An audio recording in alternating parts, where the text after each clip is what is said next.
Good morning and a very warm welcome. You are watching JanataTelevision and this is English Bulletin with me, Utsa Bhattrai. The top stories first. International Social Justice Day being observed worldwide today. Nepal to observe the day with various programs.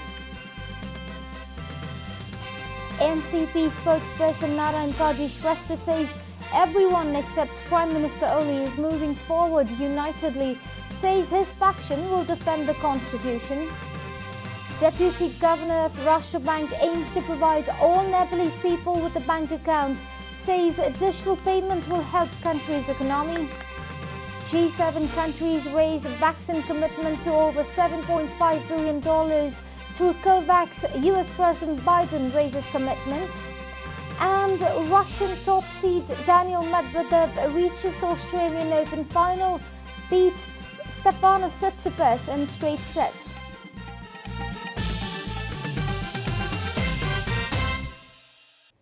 And now the news in detail. International Social Justice Day is being observed all across the globe and in Nepal today. On 26 November 2007, the United Nations General Assembly declared that starting from the 63rd session of the United Nations General Assembly, 20th February will be celebrated annually as the World Day of Social Justice. Call for social justice and digital economy has been set as the theme for this year's World Social Justice Day. The Constitution of Nepal 2015 in its Article 42 has also guaranteed social justice as fundamental right of Nepali citizens. However, the country has been struggling for social, political and economic equality and the elimination of discrimination in the country. The ongoing hearing on writ petitions filed against the dissolution of Lower House at the Supreme Court has been completed. The hearing that continued for almost 2 months was concluded yesterday after amicus curiae Geeta Pathak presented her opinion to the court. Chief Justice Cholendra Samser Jabara Rana, who is also leading the constitutional bench, has requested all writ petitioners, defendants, amicus curiae and legal practitioners to submit their respective hearing notes by February 22 in the court. President Vidya Devi Bhandari had dissolved the House of the Representatives on the recommendation of Prime Minister KP Sharma Oli on December 20 last year. As many as 13 writ petitions were filed in the Supreme Court for the restoration of the Lower House.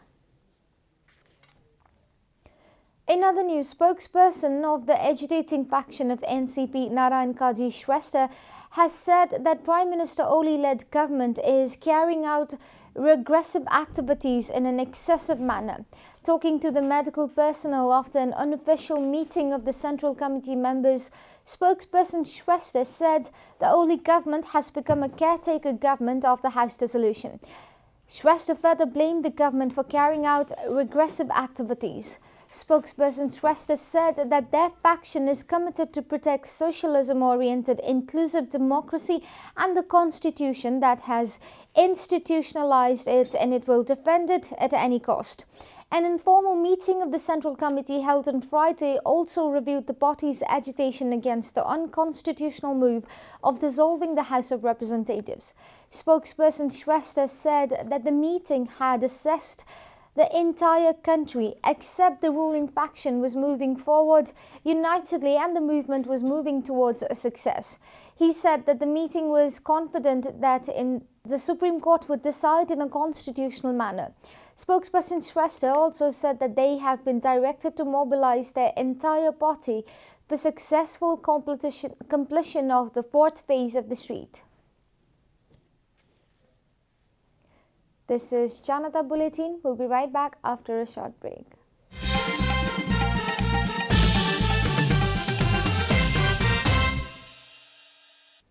Welcome back after the break. We continue with other national news. The government yesterday confirmed 97 new cases of coronavirus across the country. Following the latest round of tests, the total cases of coronavirus in the country have climbed to 273,263, while the number of active cases has dropped to 1,583. According to the Ministry of Health and Population, altogether 269,619 infected persons have recovered from the disease in the country so far.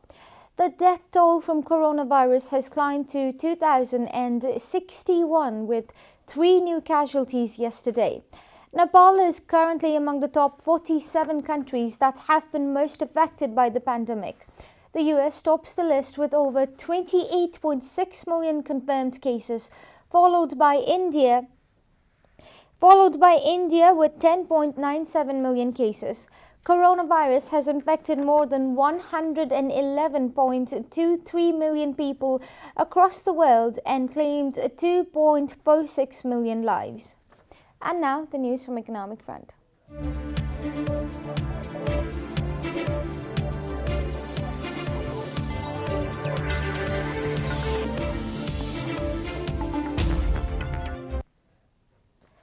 Deputy Governor of Nepal Rashtra Bank, Chintamani Shivakoti, has said that bank accounts of all Nepalese will be opened across the country and everyone will have access to digital transaction. Inaugurating the digital payment system, the QR code at Chandra Binayak Park, Chabil in Kathmandu by Nepal Bangladesh Bank, Deputy Governor Shivakoti said that bank accounts of all Nepalese would be made mandatory to make the accounts transparent and engage in the campaign of prosperity. He pointed out the need to go for digital system to save time, labor and reduce the fear that money brings. Chief Executive Officer of the bank, Gyayendra Prasad Dhungana, said that digital payments would be simple and easy to complete and would ultimately help the country's economy. According to Nepal Rashtra Bank, rupees 1.25 billion was transacted through QR code in January. We'll be taking a short break here at Janata Bulletin. Stay tuned for international and sports news.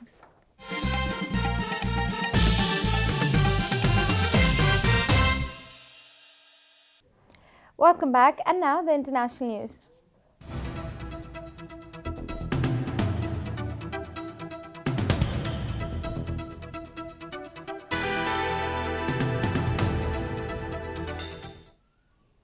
G7 leaders have pledged to intensify cooperation on COVID-19 and increase their contribution to COVAX, a vaccine sharing initiative. According to BBC, G7 leaders raised their overall commitment to $7.5 billion. The news comes amidst the growing pressure wealthy countries are facing to make sure low-income nations get fair access to vaccine. Friday's online meeting was the first gathering of the G7 leaders since April 2020 and the first international meeting for the new US President Joe Biden, who has pledged $4 billion in US aid to the fund. An initial $2 billion will be donated in 2021, with an additional $2 billion coming over the next 2 years. Germany pledged additional $1.2 billion, with Chancellor Angela Merkel telling journalists the pandemic is not over until all people in the world have been vaccinated. The COVAX scheme is aiming to get at least 1.3 billion vaccine doses to vulnerable populations worldwide in the coming months. COVAX is co-led by Gavi, known as the Vaccine Alliance, the World Health Organization, and the Coalition for Epidemic Preparedness Innovation, CEPI. You are watching Janata Bulletin, and now the latest from the world of sports.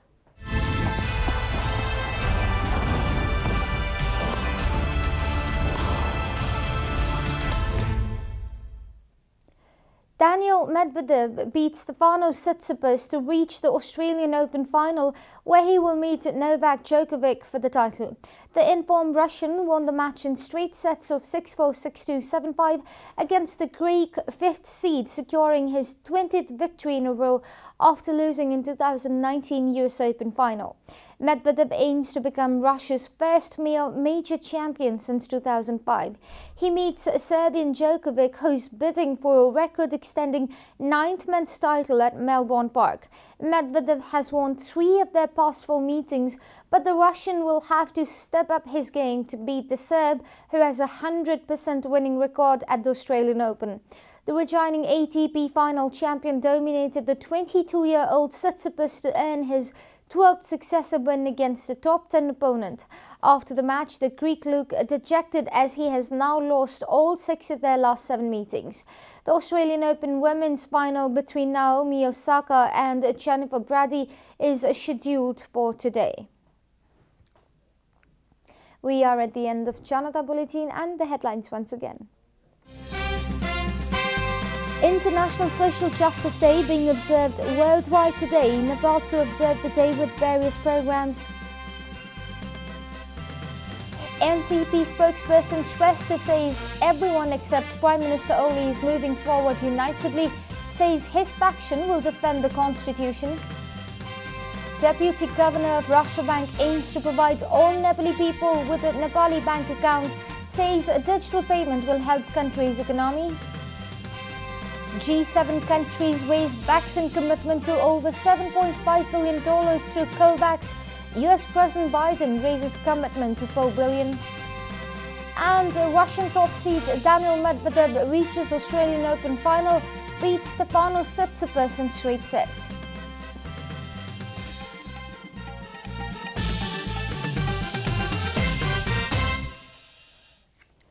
And that's all from the English News Desk for today. You can follow Janata Television and our programs on various social media platforms, including on our website janatasamachar.com. Keep watching Janata Television. Namaste.